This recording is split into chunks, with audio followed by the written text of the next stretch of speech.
What's up, everybody? Welcome back to another episode of the Arnies. We are three Minotaurs with a knack for sorcery with nothing better to do. I'm Matt Johnson, and I still don't believe in fairy tales about energies or chakras. I'm Keith Baker, and I find the multiverse very confusing. And I'm Austin Terry, and I'm only here to talk about the Avatar 2 trailer. Well, guys, that's actually a good question because that trailer was exclusive to theaters. So, maybe to preface our review, did we care at all while watching that trailer? I missed it. I went to the bathroom. Did? Oh, you did? Gosh, you missed Sam Worthington back in the role of a lifetime, Keith. Was Sigourney Weaver there too? They're all blue. It's hard to tell. At one point, they're riding a seahorse, if that interests you at all, Keith. There's a seahorse on that. What's the planet called? Like Pandora? You nailed it, Keith. I guess you're a bigger fan than you're letting on. I've maybe seen it twice. All right. Well, everybody out there, enjoy our Avatar 2 review in December, I guess. But on today's show, we are, of course, discussing the newest entry to the Marvel Cinematic Universe, Doctor Strange in the Multiverse of Madness. Before we get to that, I want to know, guys, when is someone going to get Benedict Cumberbatch a dialect coach that actually knows what American accents sound like? I just want to know what region of the country he's going for, because he's supposed to be New York, but it doesn't sound like a New York accent. It does not. It doesn't sound like a Midwest accent. Doesn't sound like an East Coast accent. I think we need to narrow down the region before we find a new voice coach. It's like a guy they would hire to like read like a Stephen King book for like an audio book or something like that. Yeah, he sounds like a fake person, kind of. I guess we like speculated, but apparently he did like reference Hugh Laurie's accent in House. And I'm like, yeah, that's not good either. Why'd you pick that? He just went for the one doctor on TV that he could think of. It's the only doctor an American show that he could think of, yeah. Well, his accent aside, we still love Benedict Cumberbatch, of course. And Doctor Strange burst onto the scene in 2016 as part of the MCU's Phase 3 slate of movies. At the time, it was praised for its new visual styling that became a staple for films and series going forward. Director and co-writer Scott Derrickson was going to come back for the sequel. He made plans to tell a story with more horror elements and Elizabeth Olsen's Wanda Maximoff returning. He left in early 2020 due to creative differences, and very quickly the legendary Sam Raimi was brought aboard to replace him, making his grand return to Marvel after his Spider-Man trilogy ended in 2007. Loki writer and creator Michael Waldron was also brought on to craft the story, so after many delays and reworkings, we have both a sequel to the original Doctor Strange and a follow-up to last year's WandaVision. So let's get into it. Austin and Keith, let me know what you thought of the first Doctor Strange, and give me your non-spoiler thoughts on the sequel, Doctor Strange and the Multiverse of Madness. The first Doctor Strange, I found it very forgettable. I thought the visuals were cool, but nothing else about that movie really worked for me. And just getting right into Doctor Strange in the Multiverse of Madness, I think it's good, not great. Straight up, I thought the first half of this movie sucked. I was very uninvested and was really worried we were in for a stinker. I do think it picks up steam in the second half and gets a bit more interesting. I think the grand scope of the MCU really hurts this one because they're trying to make it feel so important, but we still don't have a great understanding of how the multiverse is going to play into this MCU Phase 5, so I didn't really care about, like, the fate of the multiverse is at stake. Like, that's like the opening line of the movie, and we have no setup to our new characters or anything, so just being thrust back into this world I didn't find very interesting. To move to some positive things, though, I did really dig the horror aspects that Sam Raimi brought to the movie. It's a lot more violent than I was expecting, and I think it has its very own distinct style to set it apart from the rest of the MCU. I just wish they had found a way to get me more invested at the beginning of the film. Yeah, for me, the first Doctor Strange was good. Like Austin said, I like the visuals of it. I even like the origin story. I definitely like the first half of that movie more than the second half. Going into this new one, man, it was a lot different than what I expected. I don't think it's too much of a spoiler to say that this is very much an extension to WandaVision, more so than I thought it was going to be.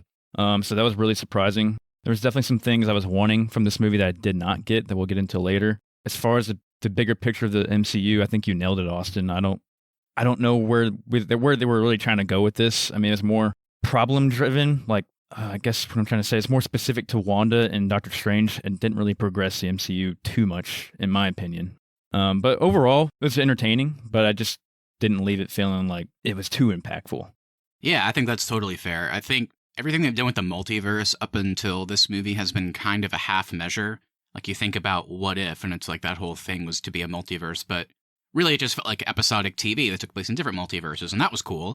And then Loki, they keep talking about it, and then at the end, it's like they kill Jonathan Majors' character, and they're like, oh no, the multiverse is going to be unleashed. But it's like, oh, well, it happened at the very end, so I don't know what that means. And then, like, in No Way Home, it's like, yeah, the multiverse was a big part of that, but really it was only a big part in order to bring in, you know, our previous Spider-Mans and their villains. I mean, that was the whole point of doing it. So this is like our first main, like, multiverse outing. And kind of like you said, Austin, like, whenever they're talking about, like, incursion events and just, like, all these, like, crazy terms and, like, oh no, the multiverse is at stake, like you said, it is kind of like, man, I wish we would have gotten a little bit more setup, as crazy as that sounds, because we've seen it so many times, but it's just like, it was never the focus. So now that it is, it's like, well, I still wish I understood it more. So hopefully going forward, they'll find a way to kind of expand further. To go into the movie itself, walking out, Keith and I were talking about it a little bit, and I was like, I guess I was kind of with Austin. I was like, good, not great. After sleeping on it, though, I have to say, I think I'm coming away even more positive. I really did enjoy this movie. I found it extremely entertaining. I love the pacing of it. It's like just a little over 2 hours, including credits. And the movie moves. Like, it just was like, I never felt like I could look away. I was never checking the time. I never, like, went to the restroom or, like, wanted to or anything like that. I just was like, wow, this is really just barreling through, giving us action, giving us horror, giving us comedy. I mean, without question, I think the best part of the movie is Sam Raimi. I was nervous because I'm a big fan of his, but I was like, is he going to be able to have his own style while, you know, being a part of the MCU? Because there's been problems with directors in the past not being able to do that. And I thought they just let him roll with it. This feels like a Sam Raimi movie. And I love Sam Raimi, so I love that. I love the style. I love the way it looks. I love the colors. I love the contrast. The first Doctor Strange is kind of a bland-looking movie, except for, like, the wacky mirror dimension, the way things are falling in, like that, like kind of like the trippy elements. But the plot, kind of the characters, and everything else about that movie is kind of bland and forgettable. It's definitely not a favorite of mine. So seeing this one, I mean, yeah, it was a step up for me. I definitely have some problems. I think the biggest one is probably, I really enjoyed the story. Like, I liked seeing where the characters go at the beginning and where they're at by the end. But how they got there was definitely messy. Like, the actual, like, structure of the story, I guess I would say, was kind of all over the place, which led to kind of this, like, I don't know, interesting feeling. Not everything works. So I definitely didn't love everything about it. It's definitely not close to perfect, but I had a blast watching it. Yeah, I think my biggest issue with the movie is the actual multiverse part of the title, because we do get the multiverse here, but so far it's kind of been used as a gimmick. And the MCU has been so good at everything being connected and playing a part, and, like, something happens, it's like, oh, I know what movie that came from. And I've honestly been kind of shocked that the end of Loki hasn't played a role in Spider-Man or this Doctor Strange movie. I thought for sure, with this being called the Multiverse of Madness, somehow Loki would play a role here, and it really didn't. And for this movie, like, being set up to be like, we are going to do the multiverse in this film and jump around, I was actually disappointed with, like, the lack of places we went to, because I don't think this is a spoiler, but you really only go to 2 universes and you only really spend time in one of them. So I found that pretty disappointing as well. So overall, I think just my expectations were not met coming into this one. Yeah, I was actually expecting a lot more from Loki as well, too, since they kind of covered more of the multiverse or time rules and all that. It seems there's just so many damn rules now that's going on in the Marvel Universe. It's confusing the hell out of me, because I don't remember what they're called in the Loki show, like the timekeepers or whatever. So how are they playing a role in all of this? When did they come in? That's what I'm wondering. That's been a big issue for me, too. Like, Sylvie killing He Who Remains at the end of Loki was, like, this big thing. Like, we watched, like, the multiverse break apart, basically, when she did that. But then since then, we've gotten Spider-Man No Way Home. We've gotten this. And after watching both those movies, I'm like, so what happened? Yeah. What did her doing, like, did her killing him make these movies possible? Because if so, that's cool. It's just that I wish we would have an answer to that by now. I know we're getting a Loki season 2, but I thought these, like, multiverse movies in between would kind of address that element. So yeah, I'm with both of you guys. That's very confusing. And to your point too, Matt, I also found the story extremely messy. I think that's a great way to put it, and especially in the intro, because when this movie opened, I was genuinely concerned that our studio had made a mistake and had started the movie, like, in the beginning or in the middle of the movie somehow, because I was like, wow, we are right into this. I don't know who this new character is. Like, I felt very confused. I'm not saying I need, like, the first half of the movie to be set up, but I think we'd at least need some setup for where we're going in the movie, and we didn't get any of that in the intro. So I started out very confused, very lost, and it did take me a while to actually get into the film. Yeah, I'm with you, Austin. I would just want a little bit more explanation, maybe just a little 10-minute info clip. I don't need a whole 45-minute intro. And with the other characters, like, even with Doctor Strange, I mean, the movie starts, and not to spoil it, but whenever we catch up with him, we don't really catch up with him, if that makes sense. We don't really know kind of where he's at, how he's been feeling over, since his last appearances and even the original movie and with like No Way Home more recently. As the movie went on, I did start to appreciate that because we were able, they kind of let us, the audience, fill in the gaps in our mind, and then they kind of used visual storytelling and like a couple like limited character interactions to kind of like, oh, okay, so that's how he's been feeling since like recent events. Like that's how he's been doing. Okay, that's kind of cool. But yeah, in the beginning, it's weird because like the movie just starts and it's like, oh, here's Stephen Strange. He's just going about his daily routine. And it's like, well, I mean, yeah, there's like no setup. The movie just starts. Yeah, you're right. Yeah, I was kind of excited for that too going into it because we haven't really had like one-on-one time with Doctor Strange since his first movie. He's been a side character and played other roles in Endgame. And I was really interested to hear like how he was doing after being the guy that decided to make the 5-year sacrifice in Endgame. And we got a little bit of it, but it was like a very quick throwaway conversation. I kind of wanted to know like where his head was at after everything he's been through too. Well, you know what? I have some spoiler thoughts on that. There's one throwaway line later in the movie that kind of made me laugh. I was like, okay, that's how you're explaining that away. So maybe this is the perfect time to drop the spoiler warning. So, guys, before we move on to that, let's just give one final non-spoiler recommendation. Sounds like we have some varying thoughts and feelings on this movie, but would you at least recommend people go out and see this? Do you think, most people will get something and enjoy it? I think I would say wait till Disney Plus. Interesting. Yeah, you can either wait to see it on Disney Plus or go out and see it in theaters. You're still going to get some cool, trippy visuals like from the last one. Maybe not as much, but it's a fun movie either way. For me, I think it's a theater recommendation. Maybe for like the story and stuff, like just like removing all of like the visuals and the style and all that. I think it's kind of a wait for streaming type of thing. But I had a great time seeing it in IMAX and just seeing all the colors, seeing all the depth, just seeing this crazy journey. So it definitely was a worthwhile theater experience for me. But with that, if you have not seen Doctor Strange in the Multiverse of Madness, this is your final warning. We are about to get into spoiler territory, so go check out the movie, then come on back for the spoiler talk. We'll be waiting for you.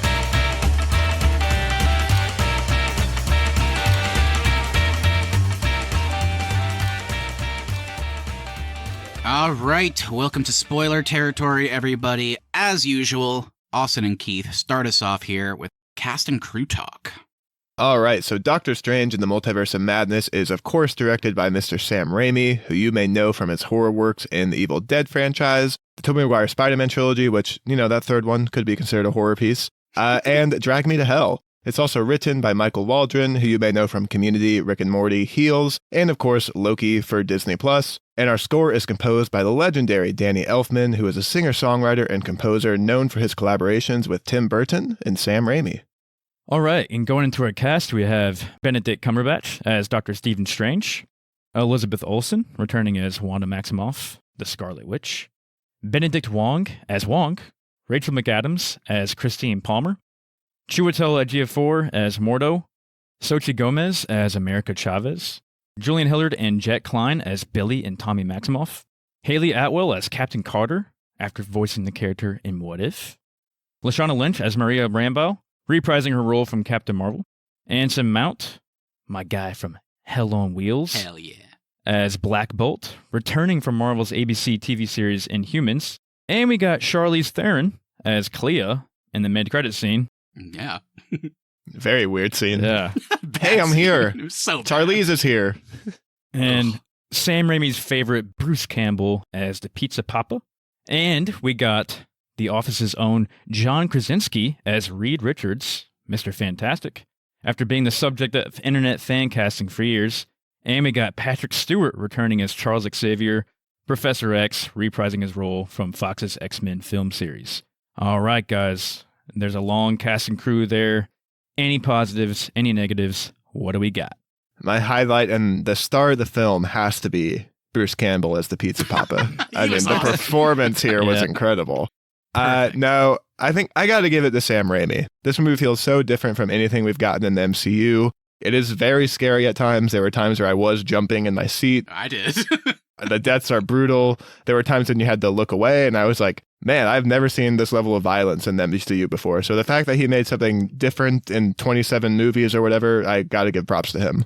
I guess I'll shout out Elizabeth Olsen as Wanda Maximoff. I mean, it's really believable that she's wanting this family that she can't have and all that. And then her action and horror scenes are really scary, and she's really believable as this like creepy witch that you would see probably like in an Insidious movie or something like that. They actually made her feel like a witch, which you haven't really gotten yeah. before, which is Really that was creepy. cool. Yeah, there's a lot here. I'll probably have to cheat a little bit, but yeah, I mean, if Keith's calling out Elizabeth Olsen, I would have to throw out Benedict Cumberbatch as well. I think he's been a very consistently strong performer in the MCU, and he's able to do a lot with a little, I don't know how to say it. I mean, his character is very level-headed, I feel like. So, like, when he's trying to emote, it's a bit harder because traditionally that character isn't doing that. So whenever we get moments of that, and he's just very fun to watch. He's kind of like a character that everybody is, like, telling him he's wrong, but he's like, God, just listen to me. I know what's going on, I promise. So I feel like characters like that are kind of fun to watch. So he was really good. And, I mean, come on. It's hard to not just call out the Illuminati as a whole. Seeing Haley Atwell in live action after seeing her in What If, so cool. Lashana Lynch, love her. Anson Mount, don't care about him, but Black Bolt looked kind of cool. Nobody saw Inhumans, but I guess I'm glad he got to do it again. I love Patrick Stewart. I love the X-Men film series, even though I know probably at this point more of those are not just okay, more of those are terrible than the ones that are good, but he's so good. He's kind of like Tobey Maguire was. He was a big part of my childhood and getting into these types of stories. So seeing him back was awesome. Hated this chair, though. Hated that chair. Chair was, yeah, they were leaning into like the X-Men cartoon for that, and it didn't really translate to live action for me. But I gotta say, I got actual chills in the moment where he repeats his line from X-Men Days of Future Past whenever James McAvoy and him talk, and he says, like, you know, when someone stumbles or loses their way, doesn't mean they're lost forever. And it's like, oh, yes! I was like, hell yeah. And then the last one, sorry, I know I'm just like cheating by saying the entire Illuminati.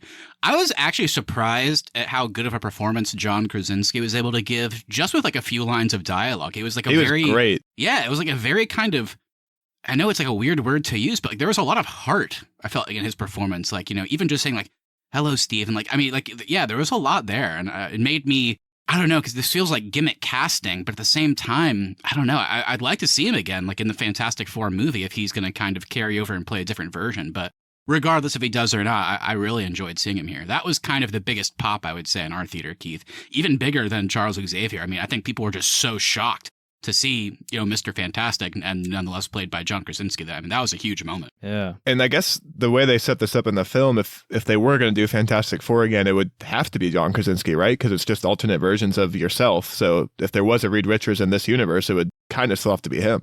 Yeah, theoretically. I guess the only knock against that potentially is I don't see any reality where they have Patrick Stewart come back to the X-Men movie they're working on, because I just think that they're going to cast younger people. So I don't know. But for now, I'm with you. I mean, everybody else was kind of like, you know, the same actor or actress. So it would be kind of odd if he didn't come back. So I guess we'll see. And unfortunately, the multiverse rules may not account for contract negotiations. So got to keep that in mind, too. The negotiations were short. All right. All right. So I'm actually, guys, we do critical reception a lot, but I'm really excited to talk about this because this movie is a little bit more mixed than some other projects we've talked about recently. So let's get into it. Doctor Strange in the Multiverse of Madness received generally positive reviews and currently has a 75% on Rotten Tomatoes, which is pretty good if you ask me. But as crazy as it sounds, that means this ranks 24th out of the 28 MCU films. The only ones ranked lower are Iron Man 2, The Incredible Hulk, Thor the Dark World, and Eternals. So that was definitely really surprising to see. The site's critical consensus is Doctor Strange in the Multiverse of Madness labors under the weight of the sprawling MCU, but Sam Raimi's distinctive direction, casts, and entertaining spell. Audiences were a little bit more positive. Those polled on CinemaScore gave it a B+, and those at PostTrack gave it an 82% score, with 69% saying that they would definitely recommend it. So the positive reviews centered around Raimi's direction. Many called out that the style and visuals give this film an identical vision that distinguishes itself from the rest of the MCU. Also the performances, particularly those of Cumberbatch, Olsen, and Gomez. And finally, the campy horror tone was a surprisingly good fit for this well-established franchise. The negative reviews we could find mentioned the screenplay. While most seemed to like the story that was being told, how the movie goes from point A to point B was off at times. At times, reviewers questioned the need to revisit certain characterizations to the point that they were starting to feel stale. Some examples include Wanda's trauma grief, Strange's feelings for Christine, and America's back and forth of not feeling confident in her powers. All right, yeah. So, any kind of just thoughts that stand out to you with the positive and negatives, just the reviews in general? I mean, were you guys surprised? What kind of sticks out to you? I definitely agree with the negative critique of wanting to revisit certain characterizations. It really felt like the movie constantly wanted to check in and be like, did you get the point? Did you understand what we were trying to make here? And then they kept throwing it in your face. So some of those aspects got very stale for me. Yeah, I think I'm 100% behind Austin on this one. Especially with Strange's feelings for Christine, that kind of got old after a while. Yeah. And him professing his love to her at the end, which is kind of cheesy and corny. And going to her wedding and saying, hey, by the way, I still care for you. I face-palmed at that really, moment. dude? I face-palmed there. I was like, oh, no. Yeah. The only one I would disagree with, like, completely is, like, you know, people calling out, like, haven't we seen Wanda's grief enough? I'm like, well, that's kind of the point of this movie. They're kind of recontextualizing it. So I really enjoyed seeing what they did with that. That was kind of powerful to me. It did feel a bit repetitive after we got a whole season dedicated to it, though. I mean, yeah, I can understand that. It worked for me. Strange's stuff with Christine, it's kind of like a weird back and forth because I just absolutely hated how they used Rachel McAdams in the first movie. Like, I love Rachel McAdams, but after that first one, I was like, why was she even in this? Like, this character is given the epitome of nothing to do. So I liked that they kind of had the alternate version of her join them for the adventure. And even though I was kind of like, okay, I'm kind of tired of like the whole Strange professing his love for her, because we also saw that in the What If episode. But I gotta say, I got some of the feels whenever he was like, I love you, never, you never. So I was like, okay, all right, Stephen, we get it. But yeah, and then all the positives I agree with. I mean, the performances were great. Sam Raimi, just everything he had to do and like his touch on this movie was awesome. And then the horror vibe, I can't wait to talk about that more. Because that worked for me so well. Just like the combination of like the violence, the campiness, and the actual scary moments. I mean, really just was like A+ for me. Seems like he should have directed that shitty X-Men horror movie they tried to do a few years ago. Oh yeah, the New Mutants. They made that, and then the MCU is like, okay, we're going to buy Fox and throw that away. They also were like, we're going to put this on Hulu, not on Disney+. Yeah, fuck you. That's what we do with everything that we hate. All right, guys. So with that, it's time to go a little bit deeper. So let's get into our roundtable discussion and break this all down. I figured it might be a good place to start with just the character of Stephen Strange. So I kind of already alluded to it a little bit, but I feel like, you know, Strange, when he was introduced, for me at least, and maybe I'm in the minority, but he was one of the more bland heroes in the MCU. It kind of felt like they just took a lot of elements of Tony Stark, some of the elements from Doctor Strange's comics, and told a very familiar story. But I will say by the end of that movie, his journey over the 2 Avengers movies, his recent appearance in No Way Home, and now here, he's actually one of the more compelling characters to watch for me. I feel like he's given actual hard and interesting choices to make that other heroes and villains aren't in the series. And he tries to stay kind of cool, calm, and collected in the face of these huge multiversal and supernatural threats. So what do you guys make of this character in general, and did you like how he was used in the sequel? I really like how he's kind of evolved throughout the MCU, and he has gone from this like egotistical guy to someone who can like look back and, as he puts, look at things in the scope of the multiverse. I appreciate the tough calculations he has to make. I do think in this one, there wasn't as much like personal struggle with him as there has been in some of our past MCU ones. Like, he's always been the guy that's a little bit more willing to break the rules of the magical side of the MCU to get done what needs to be done. And he does do that in this one, but I feel like there wasn't as much internal conflict there with him as there has been in the past. Yeah, there really wasn't like a whole lot of like personal stuff with him. Like, I was kind of wondering, because I did start to watch the first Doctor Strange the night before we saw it. I didn't finish it, but it just kind of reminded me of like where he came from and all that, from, you know, being a doctor and having the accident with his hands and all that. So I thought they were going to kind of dive into that more again. But to answer your question, Matthew, yeah, I think like he's got like the biggest stakes almost out of any character because he has the most power. Like, he has the most influence over all these universes. Like, sure, Spider-Man has his webs. When Tony was alive, he had his Iron Man suit. They all the other guys have their abilities, but he's pretty much the only one who is able to go through different universes, and all of their shit doesn't even matter unless he can keep the worlds alive. So I like the stuff he has to shoulder too, because other than Vision, who's really not around anymore, which where was White Vision in this movie? But yeah. They were kind of the only two that could look further ahead, or like Vision could make like the grand calculations of the universe if he had to, and Stephen Strange can look through time and stuff like that. So I like the stuff that he has to shoulder with having to really take a step back and look at everything in the context of time. And now, with this added element to the multiverse, he has to look at things in the scope of the entire universe and other universes too. Yeah, I like the way you put that. Like he shoulders a lot. And, Michael Stuhlbarg, who was in the first Doctor Strange, he shows back up in this just for a quick scene at the wedding. And I know you said at the beginning, Austin, like you kind of wish that they would have kind of explored how Strange was feeling about the decisions he's made and how he's just been coping and dealing since Avengers Endgame. And I think I agree. I think they could have leaned into it a little bit more. But I did kind of like the element to set up for Strange in this, like, give us context for how he kind of deals with these, like, crazy world-ending stakes. It's like, yeah, I made the call I had to, which, of course, ties back into him being a surgeon. It's like, that's how they do things. It's like, yeah, there was stakes, like somebody died or whatever, but I made the right call. And then Michael Stuhlbarg is just like, did you? And even as something simple as that, it does make you kind of go, and you can even see Strange go, yeah, I mean, was like the 1 in 14 million or whatever it was shot, like the one reality we saw where Tony Stark has to sacrifice himself to defeat Thanos and all that, was there really no other way? Is there something I could have done? And see, the fact that that was there at the beginning of the film, I thought they were setting up that we were going to learn more about what he saw when he was looking through that, and maybe there was other options that he didn't go for. I thought we were headed that way in this movie. Right, yeah. And ultimately what it leads to is the end of the movie, because at the very opening we see a version of Doctor Strange be willing to kill America Chavez in order to stop the Scarlet Witch, and what kind of reflecting on the events of Avengers Endgame and like, is there anything else I could have done to save more people, and Tony Stark included, is he's kind of put in an impossible situation again where it's like, I have to take America's power because I can control it.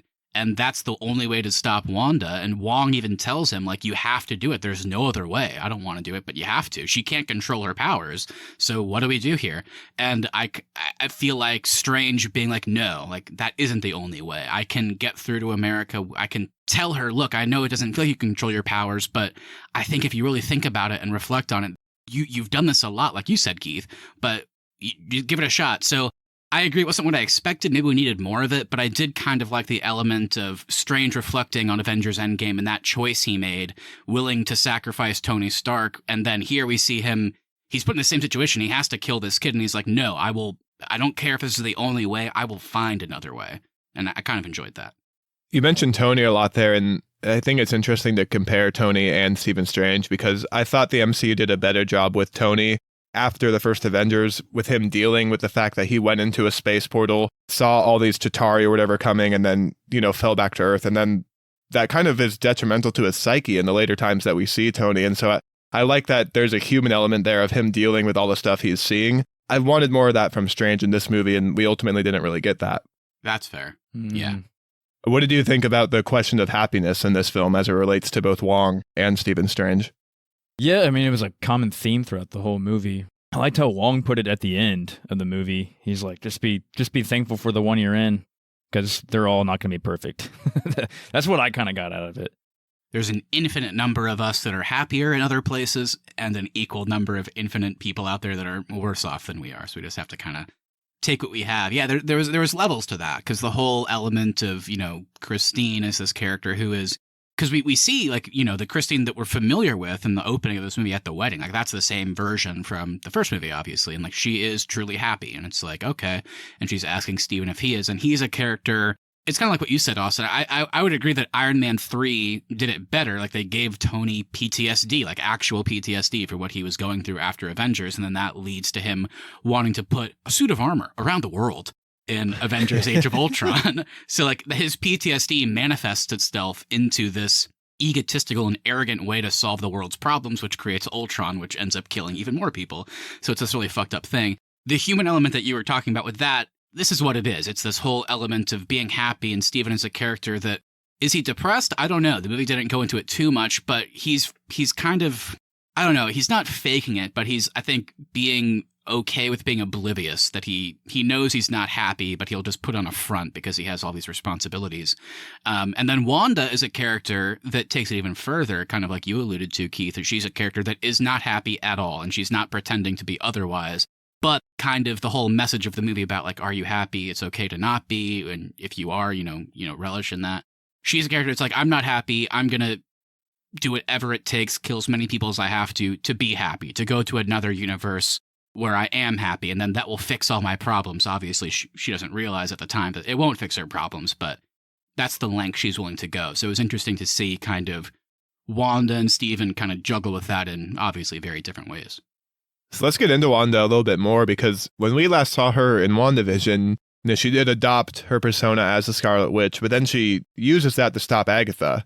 And so when the credits wrapped on WandaVision and we saw her, at the cabin and, reading and all that, I didn't take it as she was going to become this evil Scarlet Witch. I took it as she was going to adopt the Scarlet Witch and kind of use that in her existing powers. So how did you guys feel? Was she effectively set up to be all of a sudden this evil in this movie?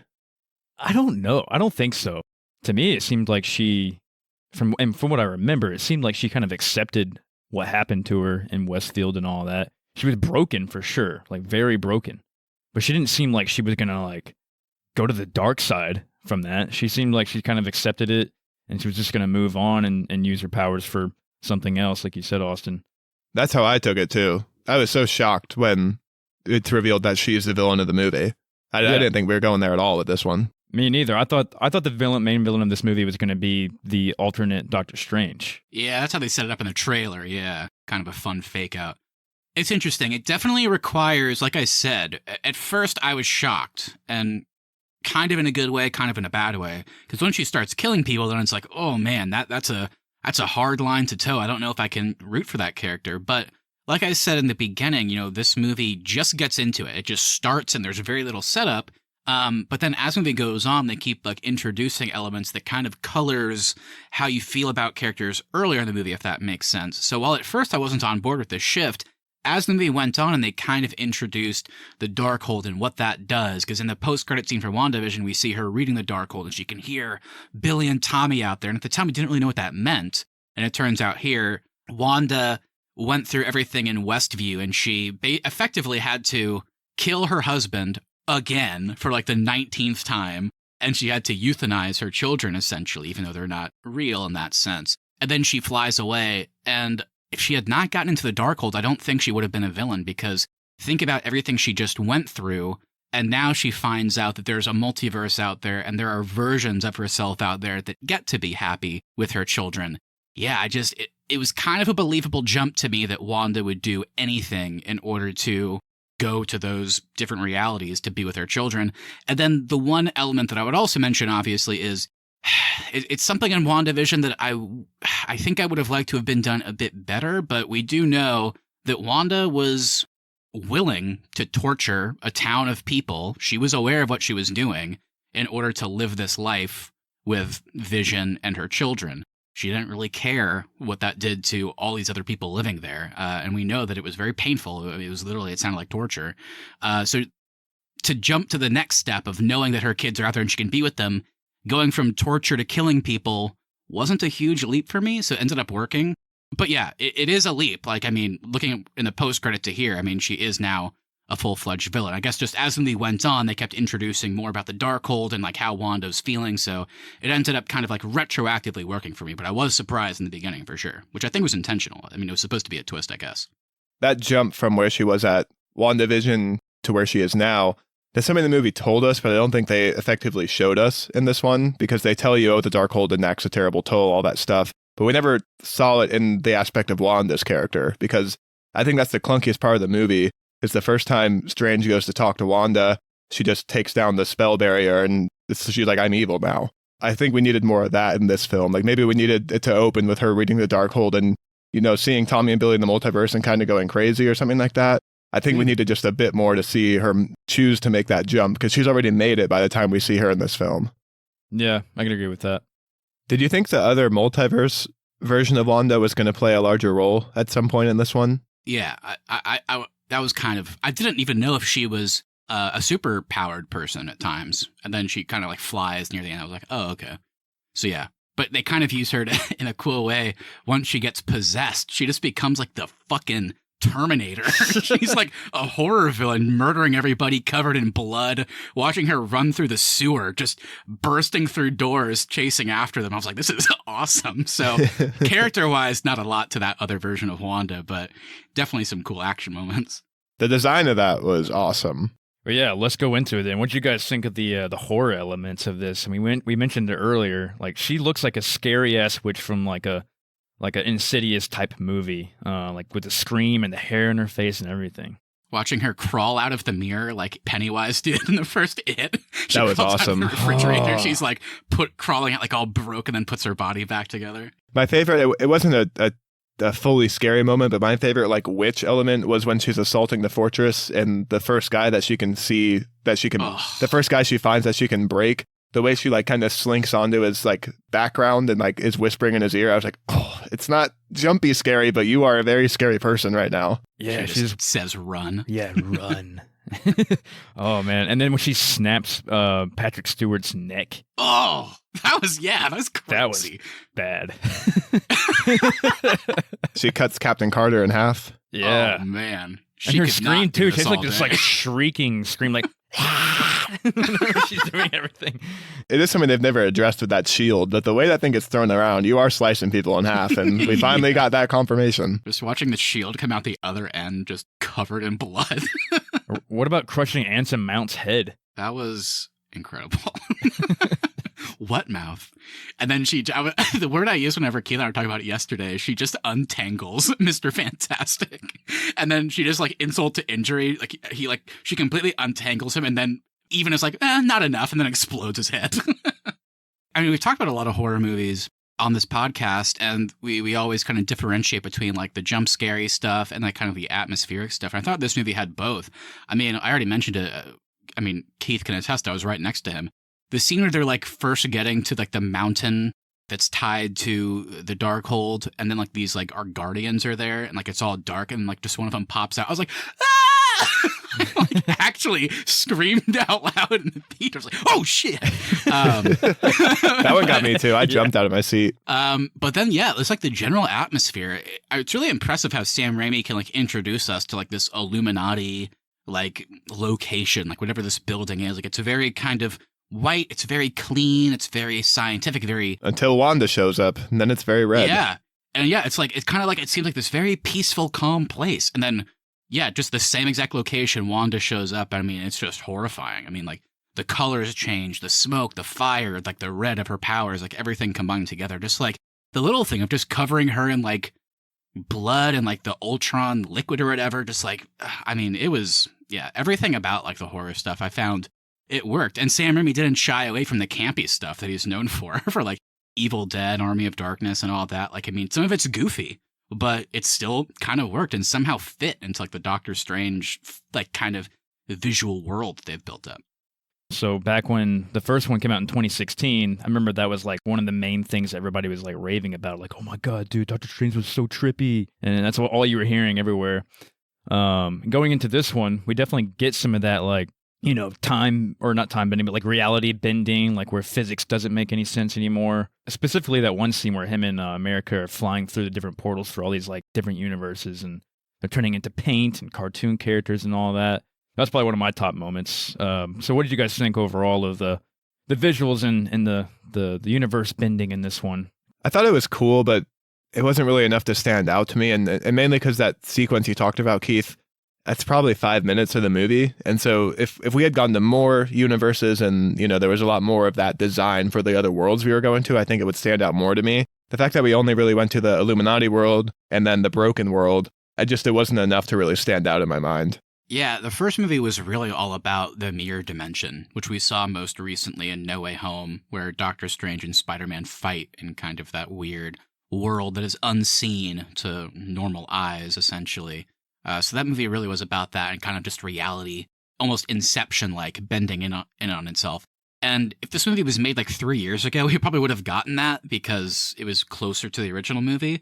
But I appreciated that. I mean, it's been 6 years since that first movie, and we've seen Doctor Strange fight in the mirror dimension. We've seen him do the same types of attacks and moves like in Infinity War, Endgame, No Way Home, which is great. I still love it. But yeah, this movie felt new, it felt different, and it wasn't always as grand. I think, Austin, you called it, I mean, that kind of 5-minute sequence where they're just like going through all these crazy looking places was the trippiest it got, Keith, like to your original point. And I really enjoyed that. I thought it looked great. I guess for me, It's less that I was impressed with the visuals and more that I was impressed with the variety of looks that we kind of got. Like, is the incursion broken world where he meets the evil Strange, is that like anything that we haven't seen before? Not necessarily, but I thought it was like super cool to see in the context of the MCU, and just like it felt very Sam Raimi. That is like they're walking through New York and you see all the buildings flying above them, but then Doctor Strange's home, the Sanctum, is all alone, just by itself, just this like one like haunted house looking building covered in smoke and just all that. So like just seeing the variety of looks was super cool. Kind of like the Illuminati world where New York is weirdly like, I don't even know what I would call it. Like there's a lot of like green and plants somehow. Like I don't know how to describe how it's different, but it is very different. It's more lively. There's more color. So while I do agree with Austin that I certainly thought we would be more getting like a multiple like worlds and new multiverses and all that stuff, I appreciated that they put so much effort and care into making everything look so different from each other. So I think that was probably my favorite part of the visuals, not like all like the CG and like the trippiness of it, just that everything looked so distinct, and it was fun seeing, you know, characters that we know at this point kind of in completely new environments that we've never seen anybody in anything before. Yeah, I totally agree that the world designs were awesome in this one. I think less about the visuals and just more so the fact that this movie has a multiverse in its title and we go to two places. That's really what was disappointing to me. Yeah, I get that. It still has like that horror element behind, or it still has that horror theme behind this one more so than the first one, obviously. So like you said, Matthew, when you go to the alternate Doctor Strange's house, like in the middle of nowhere, and it's like just black and dark, and once he opens the door to go in, the stairwell just goes to like nowhere. It just goes to infinity or up to the clouds. Didn't that look really similar to what Kang's place looked like at the end of Loki? I thought for sure Kang was going to at least have a cameo there. Yeah, I can't remember what that looked like, but you're probably spot on. Yeah. And tying into the violence whenever he just kicks him out the window and then he gets impaled on spikes. I was like, hell yeah. But his third eye opens there, so I thought more was coming to that. Well, we'll get to the third eye. Yeah. Speaking of visuals, the third eye was the worst visual. It looked terrible. It looks like they literally highlighted one of his eyes, hit copy, it moved to his forehead, and hit paste. It did not look natural at all. I guess last thing for me from the visuals before we move on, the final fight where he is a corpse and has like all of the souls as his cape was so cool. Big subversion from the trailer where it makes it seem like that was the villain with all the hands coming out of him. And he's actually our hero. So pretty cool. And that design was awesome. I mean, that kind of ties into like the, what was it, dream walking element? Because I mean, that was a big part of the movie. Because I guess I agree with you, Austin, that like the multiverse in the title, maybe they could have spent more time with it, but they really lived up to the madness part. It should have been in the dreams of madness. Yeah, something like that. But like watching, you know, the whole point being Wanda has to dream walk into another version of herself to accomplish her goal, and then Strange has to dream walk into a corpse of him in another universe in order to stop her. I mean, it was kind of a cool element that I was left confused by originally, and I think I'm still confused about how it works, but it was just so fun to watch, so cool. I mean, watching a corpse version of Doctor Strange give a motivational speech to America Chavez at the end is so goofy, but so like kind of in line with that universe and character that, yeah, it's just all fun visually, and the style, it's all great. What did you guys think about the added element that every time you dream in the MCU, you're actually dreaming of another universe? I like cool, that. I guess. Yeah. Oh, I mean, I don't know if it's consistent enough or not. Like, is like all their dreams like from the past always been that, or is it just now like, are they just now kind of saying that? It does beg a lot of questions, especially like talking about Iron Man 3 when Tony's having his PTSD nightmares. Yeah. Is that an alternate Tony? Is it that Tony? It's kind of weird. Yeah, it's a great example. Like if we went back through every movie and TV show, I'm sure there's like characters dreaming. Like, would it line up? The one that stands out to me, I think it's in Age of Ultron. I can't remember if Tony's dreaming or it might just be him getting a vision that Scarlet Witch gives him, but like seeing all the other Avengers lying dead, and it's like Thanos is coming. It's like, oh, is this like a universe where they like lost or something? That's kind of cool.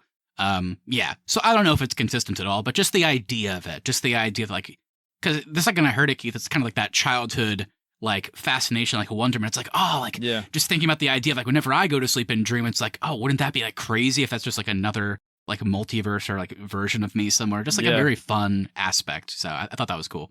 I liked Wong's joke too about, so I have a dream where I'm running from a clown. That's another universe. That was good. That was good.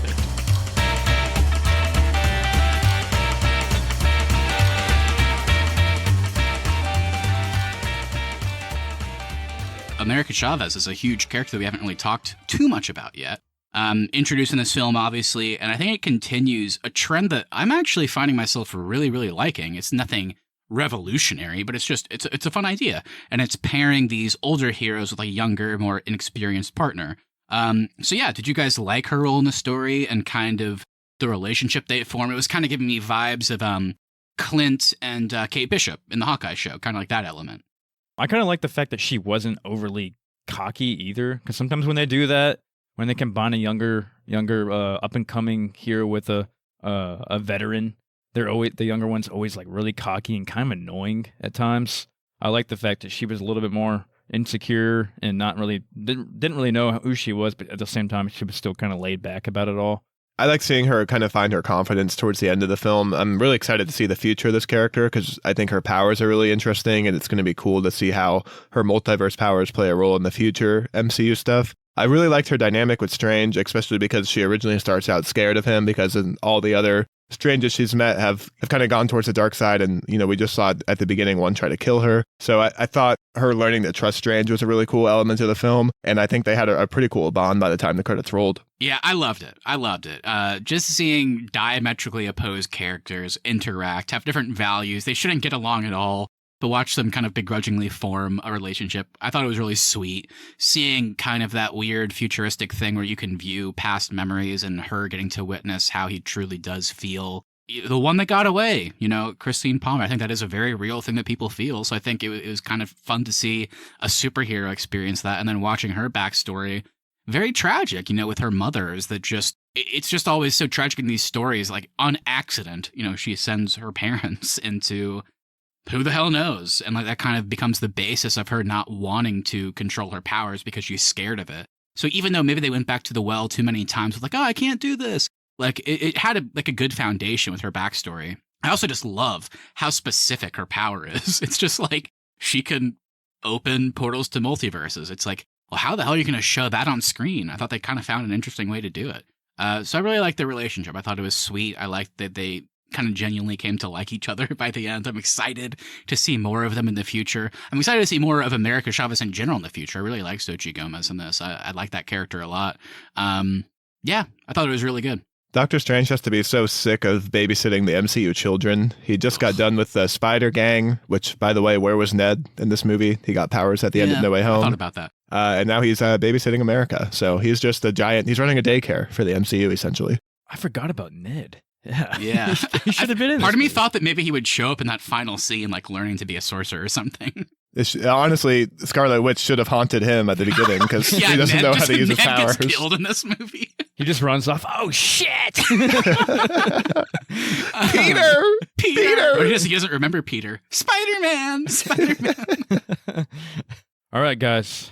We're about to wrap up here, but we cannot finish without talking about Steven's third eye that he gets at the end. And we also got to talk about our good old friend from the Fast and Furious franchise, Charlize Theron, coming into the picture. Hell yeah. So let's start with the first one, his third eye. What's going on here? How did he get this thing? I thought he killed the whole dark book, whatever it's called thing. Break it down for me.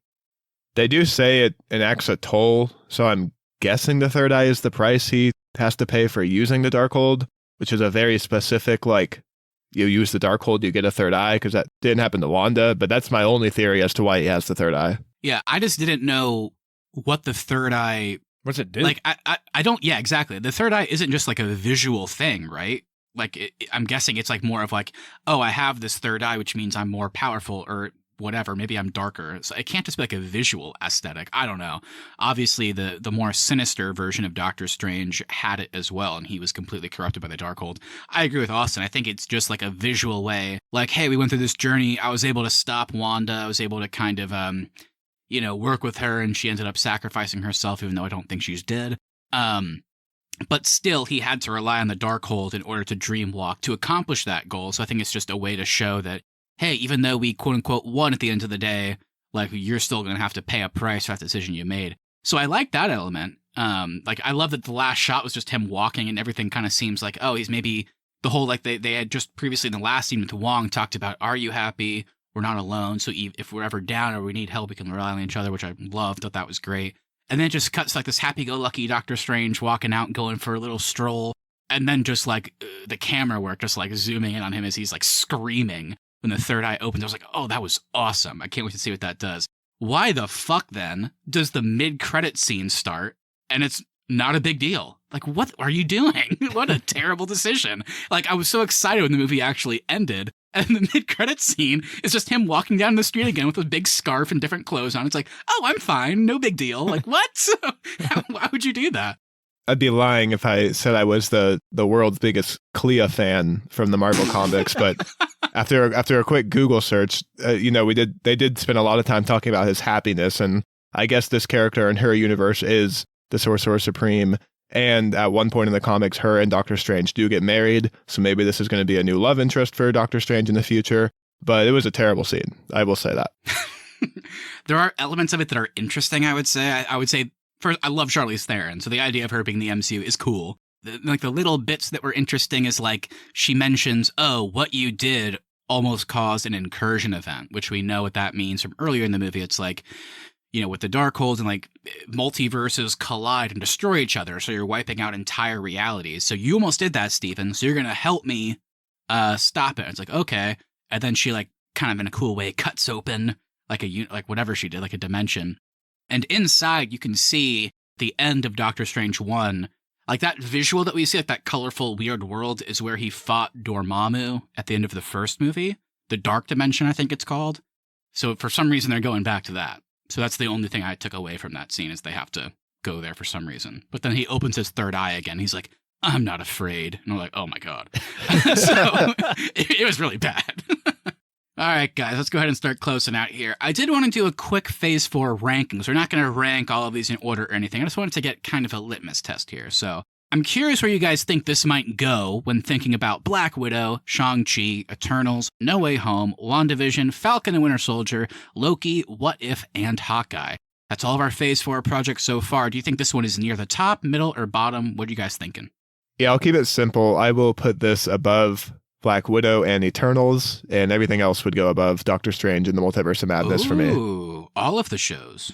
All of them. Yeah, I thought the shows were great. I haven't seen Shang-Chi, so I can't speak too much on that. I would put Black Widow, Eternals, Falcon and Winter Soldier below it, and then everything else would go above it. So maybe I'm the highest on it then, because I would put this above Black Widow, Eternals, Falcon and Winter Soldier, What If, and Hawkeye. So I think the only ones above it, I guess that would leave Shang-Chi, No Way Home, WandaVision, and Loki.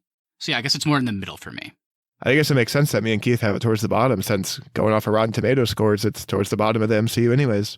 That is true. That was surprising to see. I feel like I've seen a lot of people actually on the internet just say like they don't love what Marvel's doing with Phase 4 because they don't think there's kind of like a cohesive vision. Like whenever we think about like Phase 2 and 3 of the MCU, like it was always leading up to Thanos, right? It was always leading up to this big Avengers Infinity War and Endgame thing. And I guess I hear what people are saying, but I'm happy that it's not leading up to something yet. I like that they're kind of taking their time and letting it breathe with the characters. And that's just a testament to how good I think Phase 4 is, because I think I'm the highest out of all of us in this movie. And I still have like 4 or 5 things like above Doctor Strange. Like I really enjoy this movie, but that's just how much I love Shang-Chi, how much I love WandaVision, Loki, that kind of thing. I mean, I think we're in a good time, a more interesting phase, kind of. I think they're doing different and new things. I guess that's kind of what I was getting at in the opening thoughts of, I feel like the MCU so far up until Phase 4 has done a really good job of making everything feel connected, and it doesn't feel as connected in Phase 4. It honestly kind of feels like what DC is doing, where these are all kind of standalone stuff with loose connectivity to each other. I think if this was taking place in Phase 2 or Phase 3, Kang and all the stuff from Loki would have played a lot larger role in this movie than, because we haven't seen any of that, and I'm shocked because they did, like you said, Matt, they did a great job of teasing Thanos almost at the end of every project leading up to Endgame. And we haven't seen Kang since Loki, and that has been really surprising to me. Me too. I would agree, like that element I was curious about, yeah. Yeah, well, I was going to say, I mean, even though it doesn't maybe feel like it's building up to something, I think it may be.